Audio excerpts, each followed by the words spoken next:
Now, in terms of pedagogy, or in terms of teaching, there is no system in the world that teaches without using the system of punishment and reward. Huh? You don't agree? Now, every system, there is no system that teaches without using this system. Punishment could be as slight as uttering words conveying the meaning that what you've done is incorrect, like 2 + 2 and you write 5. If the teacher cannot say it's wrong, you'll never learn. So the teacher has to say it's wrong. The teacher may say good, but ultimately it's wrong. Ultimately, the teacher will have to say it's wrong. So that's the slightest form of punishment. And then the grossest, probably the most extreme form of punishment would be physical punishment, where you inflict pain. Same thing with reward. Reward could be as slight as saying okay, or good, correct, or as, I don't know, winning a lottery, like being given, I don't know, what do you like? Nobel Prize. What do you do with that? A lot of money. Huh? A lot of money. Oh, a lot of money, okay. $1 million. So lots of people would relate to that. Okay, so every system of pedagogy, every system of teaching uses this program. If you want to teach has anyone here tried to teach a dog something, or a cat, or any other animal? I mean, you have to use system of punishment and reward. My father had a dog, and he would sometimes beat the dog, but with a newspaper. So he would hit the dog, and it would just make a sound. It wouldn't hurt at all. It would just make a sound. And the dog would get the message, okay, I blew it. This wasn't right. Now, the system of karma works sort of the similar way. When you do, I postulate here that there's universal right and there's universal wrong. When you do universal right, you enjoy the life of harmony with the world. When you do universal wrong, you don't enjoy the harmony. You experience trouble of a sort. Now the problem, and many people have issues with this, that's why I thought to bring it up. The problem is, when you teach someone by this method of punishing and rewarding, especially someone as conscious, or potentially as conscious as a human being, but you don't teach that person the purport behind the punishment or reward, then such a person will live a traumatized life. Like, for example, if parents, and I certainly have experienced this, when parents punished or rewarded me, and when I questioned why, when they were not able to give satisfactory answer, I remember just being agonized. I mean, you can imagine the situation. You did something wrong. I don't know. You threw a basketball. Which I'm just saying what I did. I threw a basketball from the window down on my grandmother's head. Okay, and that kind of hurts. It wasn't a bowling ball. But it was a basketball. I mean, that thing is not quite like, it's hard, and I didn't mean, I honestly didn't mean to hurt her. I just thought it'd be funny,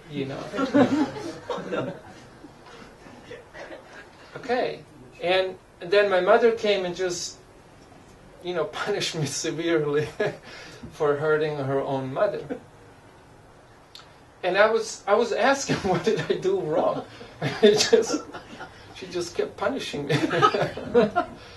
So, after that, I was just agonized.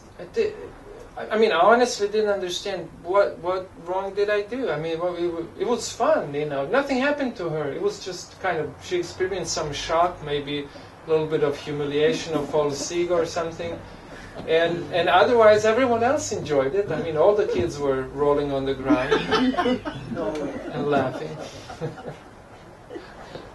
Okay, this is maybe an extreme example.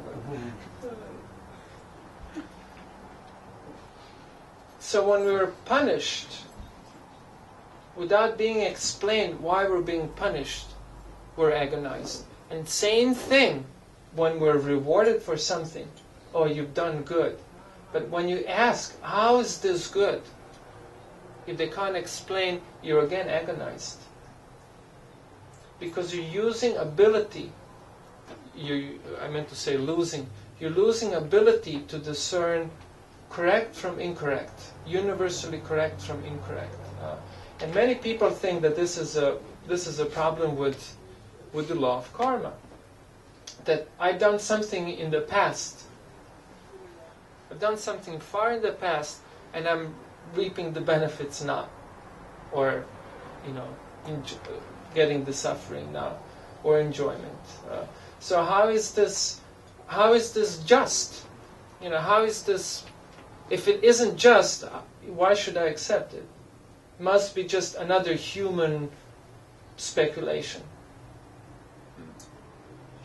That's why in the Bhagavad Gita, which is probably the most prominent philosophical text that came out of India, teaches that Atma upamyena sarvatra.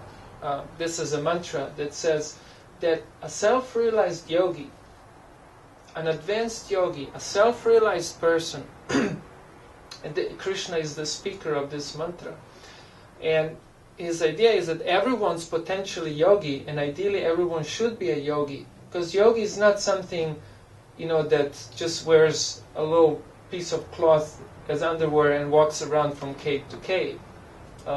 But rather, everyone's supposed to be yogi in the sense of conscious development. And here's the answer in this mantra: Atma upamyena sarvatra. Goes on, but this is the key. That the self-realized person, a yogi, a consciously advanced person, will, by dint of one's own experience, understand the position of other people. And you may think, okay, what's so profound about it? It is actually very profound. By dint of our own experience, we're going to be able to understand the position of other people. For example, if it hurts me, then I can assume, by conscious experience, that same type of a situation would hurt someone else. I mean, getting a knife stuck in my belly would certainly hurt. So sticking a knife into the belly of a cat, which I've personally observed a guy do, I can understand that it hurts that in this case particularly cat, hurts it too. So the consciously crippled people will understand that it hurts me, but they will not understand that it hurts others. An example of it, one more. It's great to have friends. Like one person we took on a trip with us and gave everyone hell. It was so uncomfortable to everyone, to the point that the group asked him to take a break. Then he said, it's great to have friends. It's certainly great to have friends, but the properly consciously developed person would, more importantly, be a friend.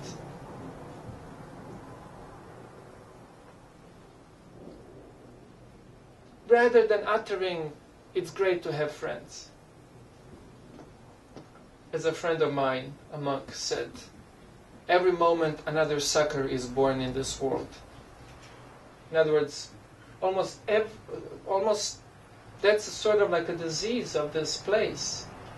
That, everything else around is, for our sucking. You bite and you suck. It's for your own exploitation. So it's great to have friends. If you truly understand that, as Krishna says in this Atma upamyena sarvatra, everywhere, you should understand by your own experience. And that means that they should communicate, the loudest message that they should communicate is that you should be a good friend. Which he wasn't on our trip. Just an example. So similarly, it's a very important aspect. This is where self-realization begins. This is where self-realization begins, where you extend your consciousness away from the imprisonment of this body. In other words, it extends over to other bodies and other places and so on. So similarly, one who practices yoga really means linking.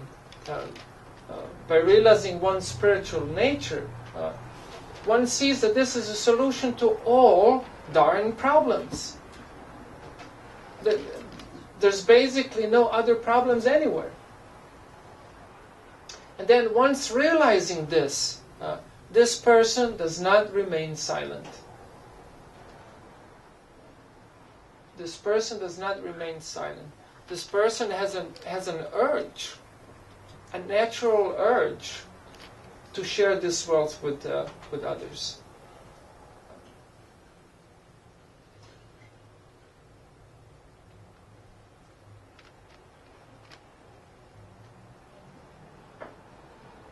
Because sometimes in the modern society it's okay to advertise everything, but as soon as you advertise the spiritual information, that's considered socially not acceptable. So just as actually I'll just stop there and open up for any possible questions. Or actually I should say that should add the other side just in case. That just as one has this experience of the benefit of a spiritual, authentic spiritual practice, one also understands that the lack of it is basically the cause of all other problems. So